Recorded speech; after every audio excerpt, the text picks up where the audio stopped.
मामू घरू नाबालक भणजा निखोज एभली अभावनीय और दुखद घटना घटी कटक जिला किशननगर थाना किशननगर गाँव में।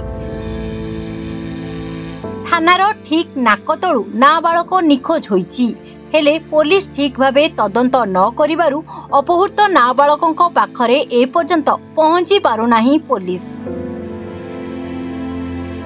अभियोग अनुजाई कटक जिला महांगा थाना महांगा पंचायत सिपुरा गाँवर गौतम घड़ाईकर एकमात्र पुओ अयस घड़ाई जे कि महांगा महावीर उच्च विद्यालय रे सप्तम श्रेणी रे पाठ पढ़ुतिले।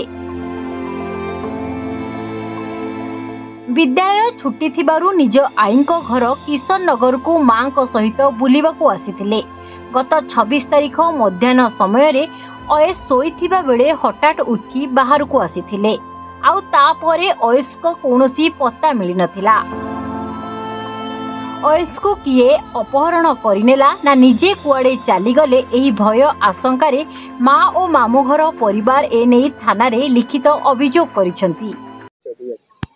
मो ना अशोक मु पड़िशा सी पुओ कौन हजि जाइए आम जो खबर पाइलु से मैंने थाना फाना रे खोजा खोजी एफआईआर भी देइछंती खोजा खोजी भी चलैछंती।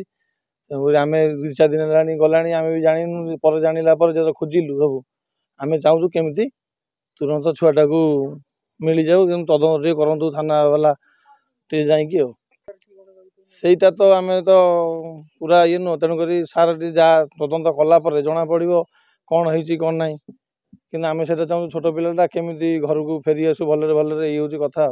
आम खरा सब शोलु समेत माँ झील शोचु सी शोला मो पाखे मत मोड़ू चला तापर मो निद लग जाती कटे पलि केमी मो पिलाटा आसो एतक भी तार ये भी देना कागज आम जो देलु कपी देना कौन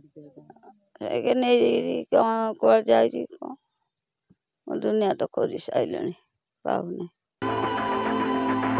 नाबालक निखोज हेबार पाखापाखि 3 दिन बीती जाइथिले सुधा नाबालकों को उद्धार करिबारे पुलिस रो भूमिका शून्य बोली नाबालकों मां अभियोग करिसंती।